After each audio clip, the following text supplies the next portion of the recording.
नमस्कार, कैसे हैं आप सब। आज मैं एक बहुत ही पुण्य आत्मा के बारे में चर्चा करूंगा। आप सबके समक्ष रखूंगा उनके सारे रहस्य को। आप जानेंगे देवराहा बाबा के बारे में। अगर आप जानेंगे तो आपके होश उड़ जाएंगे कि आखिर देवराहा बाबा ऐसे कैसे थे। क्या वो पुण्य आत्मा थे? क्या वो अवतार लेके आए थे? क्या वो ब्रह्म ऋषि थे? क्या थे वो? उनके आशीर्वाद से कितने लोग फलीभूत हुए? किन किन को उनके आशीर्वाद का फल प्राप्त हुआ और किसको उनके आशीर्वाद निष्फल हुआ? तो आपको जानना भी चाहिए।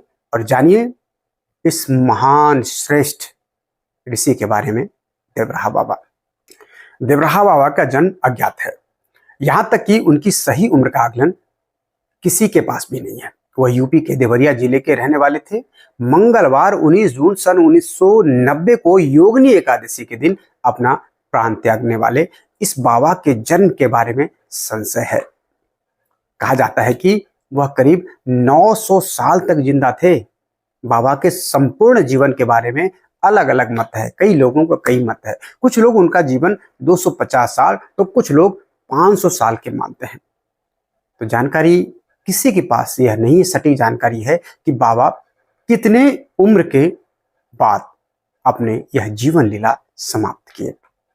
अब बात आता है, जिन्हें आप योगी, तपस्वी, महात्मा, दिव्यात्मा या जो भी आपके मन में एक अच्छे व्यक्तित्व का निर्माण करता है, वो शब्द आपके लिए प्रयोग कर सकते हैं। वो शब्द आप बाबा के लिए प्रयोग कर सकते हैं।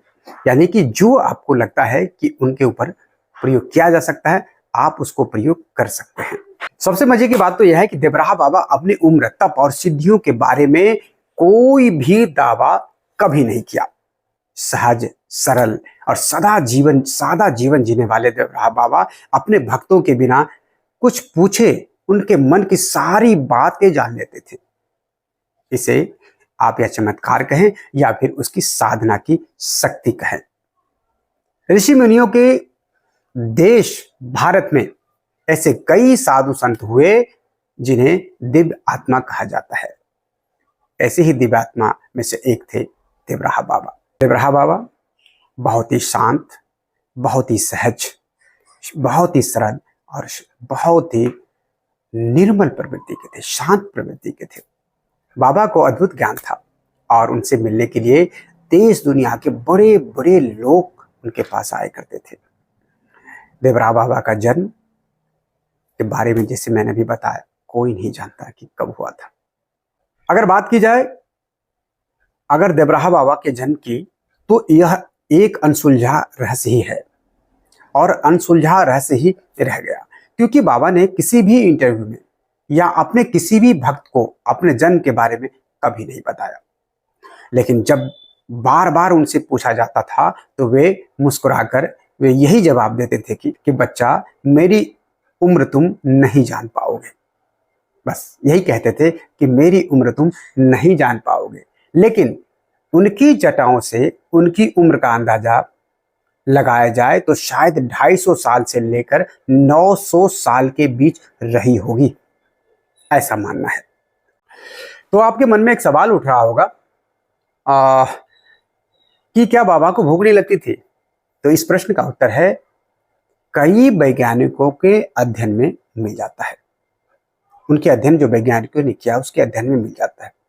एक अध्ययन के अनुसार यदि कोई व्यक्ति ब्रह्मांड की ऊर्जा से शरीर के लिए आवश्यक एनर्जी प्राप्त कर ले तो उसे भूख नहीं लगती है। उसे भूख बिल्कुल भी नहीं लगती है। साथ ही अगर कोई व्यक्ति ध्यान क्रिया, योग क्रिया, हठ योग क्रिया और संतुलित जीवन को अपनाए तो अधिक आयु तक जी सकता है। योग इसमें प्रमुख है। हालांकि अध्ययन के अनुसार तीनों चीजों का एक साथ होना आवश्यक है, यानी कि संतुलित जीवन, हठ योग और योग, ये तीनों का एक साथ होना आवश्यक है लंबी आयु के लिए।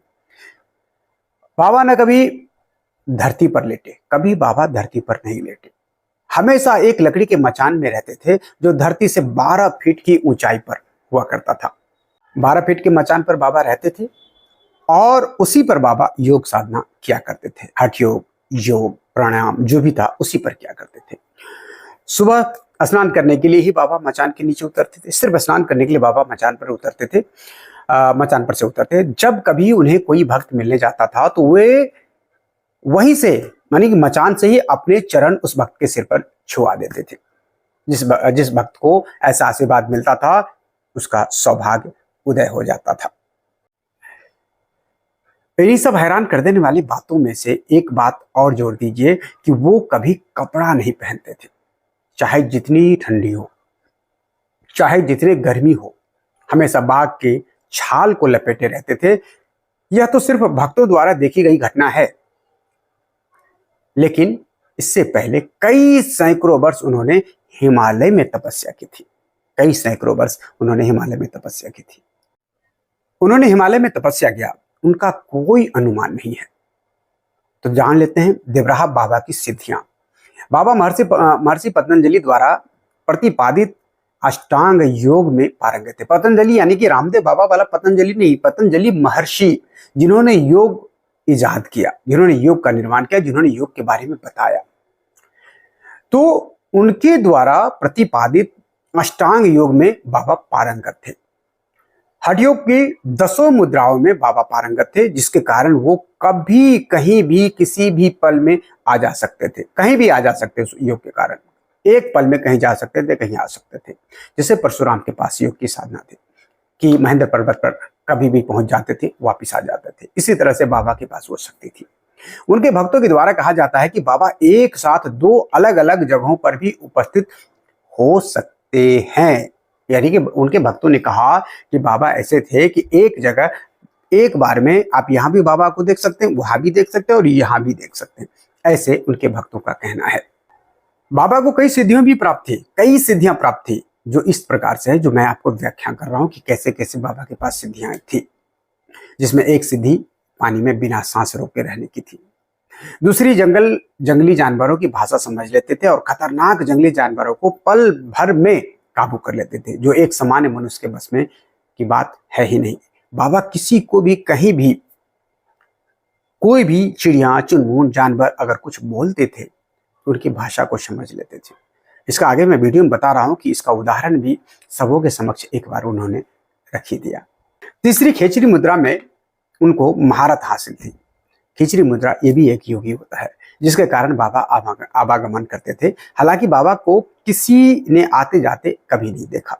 खिचड़ी मुद्रा से ही बाबा अपनी भूख व उम्र पर नियंत्रण करते थे। बाबा के अनुयायियों के अनुसार बाबा को दिव्य दृष्टि की प्राप्ति थी। बाबा बिना कुछ कहे सुने अपने भक्तों की समस्या और उनके मन में चल रही सारी बातों को जान लिया करते थे। उनकी याददाश्त इतनी अच्छी थी कि दशकों बाद भी किसी व्यक्ति से मिलते थे तो उसके पूरे घर की जानकारी और इतिहास बता दिया करते थे। बाबा हठ योग के 10 मुद्राओं में पारंगत थे। साथ ही ध्यान योग, नाद योग, लय योग, प्राणायाम, त्राटक, ध्यान, धारणा, समाधि आदि पद्धतियों का भरपूर ज्ञान था बाबा को, जिससे बड़े बड़े विद्वान उनके योग ज्ञान के सामने नतमस्तक हो जाया करते थे। उनके कुछ भक्त बताते हैं कि बाबा हमेशा एक जैसे ही रहे। एक इंसान जो बाबा के से कई वर्ष पहले मिलने आया था और वही इंसान कई वर्ष बाद जब बाबा से मिलने जाता था तो देखता था कि बाबा कई साल पहले जैसे थे वैसे ही आज भी है। उनकी उम्र न बढ़ती थी न घटती थी। यानी कि कई साल बाद भी अगर वो लोग देख रहे हैं उनको लगता था कि बाबा ऐसे ही है। देवराहा बाबा के प्रवचन कितना अद्भुत था। देवराहा बाबा भगवान राम के भक्त थे। देवराहा बाबा के मुख से हमेशा राम नाम निकलता था। बाबा भक्तों को राम मंत्र की दीक्षा दिया करते थे। देवराहा बाबा का कहना था कि एक लकड़ी हृदय को मानो, दूसरा राम नाम पहचानो, राम नाम नित उड़पे मारो, ब्रह्मा दिखे संशय न जानो। देवराहा बाबा प्रभु श्री राम और श्री कृष्ण को एक मानते थे और भक्तों को कष्ट से मुक्ति के लिए कृष्ण मंत्र भी देते थे। राम मंत्र के साथ साथ कृष्ण मंत्र भी देते थे। ओम कृष्णाय वासुदेवाय हरे परमात्मने प्रणतः कलेश नागेशाय गोविंदाय नमो नमः। यह बाबा का मंत्र था। बाबा का कहना था कि जीवन को पवित्र बनाए बिना ईमानदारी, सात्विकता, समरसता के बिना भगवान नहीं मिलता। इसलिए सबसे पहले अपने जीवन को शुद्ध व पवित्र बनाओ।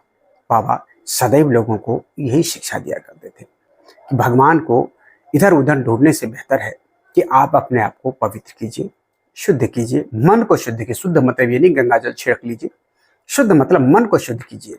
किसी के प्रति आपका मतलब किसी के प्रति आपके मन में ईर्षा ना हो, द्वेष ना हो, आपके अंदर संतोष हो, ये सब बनाए। भगवान तो अपने आप आपके समक्ष आएंगे। बाबा वैसे तो कोई नियमित प्रवचन नहीं करते थे, लेकिन एक बार तीर्थराज प्रयाग में महाकुंभ के अवसर पर सन 1989 में विश्व हिंदू परिषद के मंच से संदेश दिया कि दिव्य भूमि भारत की समृद्धि, गौ रक्षा व गौ सेवा के बिना संभव नहीं होगी। गौ हत्या का कलंक मिटाना अति आवश्यक है। बहुत ही बड़ी बात कह दी उस समय में देवराहा बाबा ने।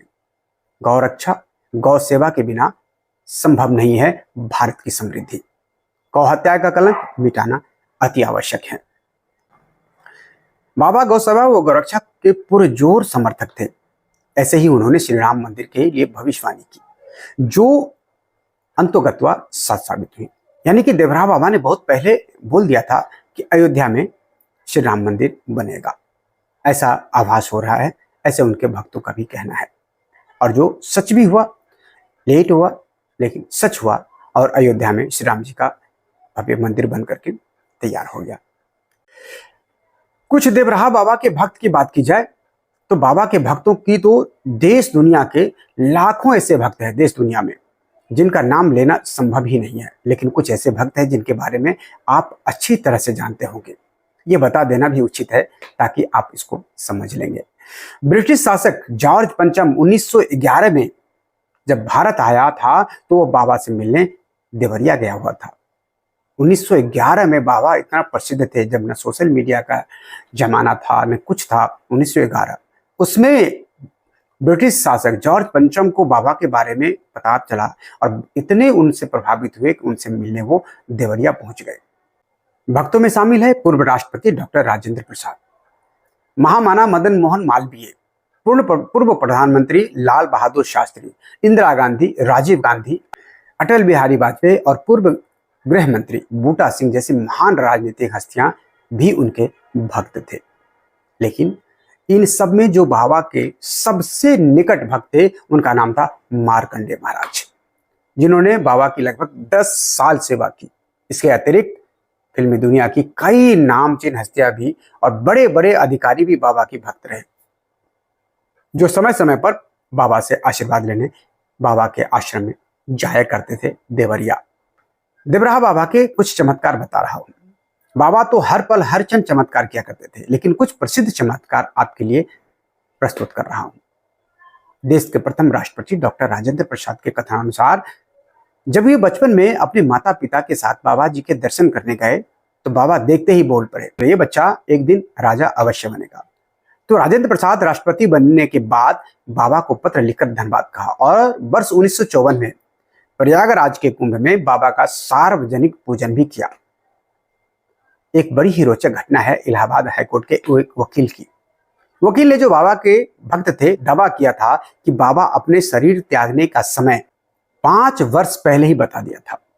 देश के आपातकाल के बाद चुनाव हुए तो इंदिरा गांधी हार गई थी और उनकी जमानत जब्त हो गई थी, जिसके बाद इंदिरा गांधी देवराहा बाबा से आशीर्वाद लेने उनके आश्रम पहुंच गई और उसने कहा कि हमारी पार्टी का चुनाव चिन्ह बाबा जी बताएं। तब बाबा ने हाथ उठाकर ऐसे करके इंदिरा जी को आशीर्वाद दिया था और उसके बाद इंदिरा गांधी ने हाथ का पंजा पार्टी का चुनाव चिन्ह रख लिया था। उसके बाद इंदिरा गांधी को देश में प्रचंड बहुमत प्राप्त हुआ था और वे प्रधानमंत्री बनी थी। बाबा का निर्जीव वस्तुओं पर नियंत्रण था और बाबा पेड़ पौधों से बातें किया करते थे।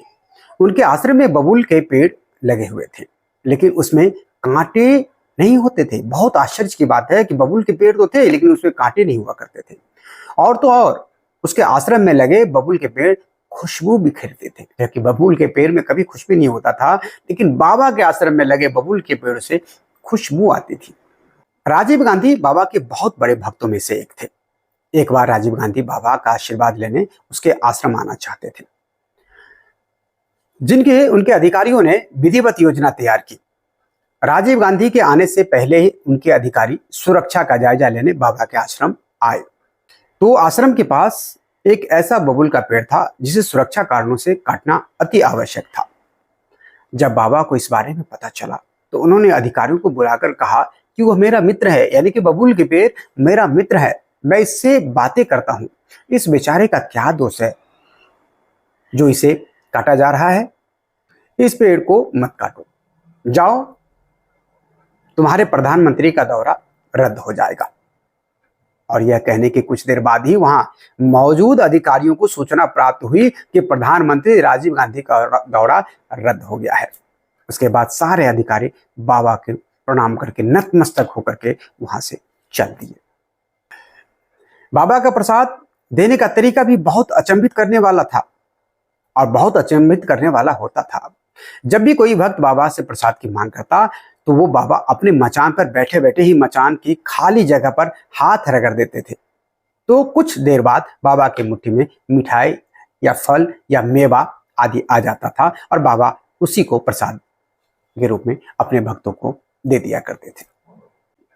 जितने चाहे भक्त हो, बाबा बस बगल में रगड़ करके हाथ में प्रसाद लेकर के जो उस समय उपस्थित होता था सबको अपने भक्तों में बांट दिया करते थे। देवराहा बाबा की समाधि के बारे में, महासमाधि के बारे में बताता हूं। बाबा अपने शारीरिक जीवन के अंतिम दिनों में मथुरा चले गए थे और अंत समय तक वहीं निवासरत रहे। भक्त बताते हैं कि संवत 2047 की योगिनी एकादशी, शक संवत 2047 की योगिनी एकादशी यानी कि 19 जून सन 1990 मंगलवार के दिन अचानक प्रवृत्ति ने अपना स्वभाव बदलना शुरू कर दिया। पशु पक्षी व्याकुल होकर तरह तरह की आवाजें करने लगे। आसमान में काले काले बादल कुछ इस प्रकार से छा गए कि दिन में ही रात हो गई और जोरदार बारिश होने लगी, क्योंकि अब समय आ गया था कि एक महान योगी और तपस्वी इस मृत्यु लोक को विदा लेकर अपने परमात्मा में लीन हो जाए। और उसी समय योगीराज परमहंस देवराहा बाबा ने जल समाधि ले ली। बाबा ने भले ही अपने शरीर का त्याग कर दिया हो, परंतु यह ध्यान रहे कि ऐसे महान तपस्वी अमर होते हैं जो कभी अपने भक्तों को छोड़कर नहीं जाते। वे अपने भक्तों पर अपनी दया दृष्टि हमेशा बनाए रखते हैं, क्योंकि उनके जल समाधि लेने के बाद भी कई भक्तों को बाबा की अनुभूति हुई है।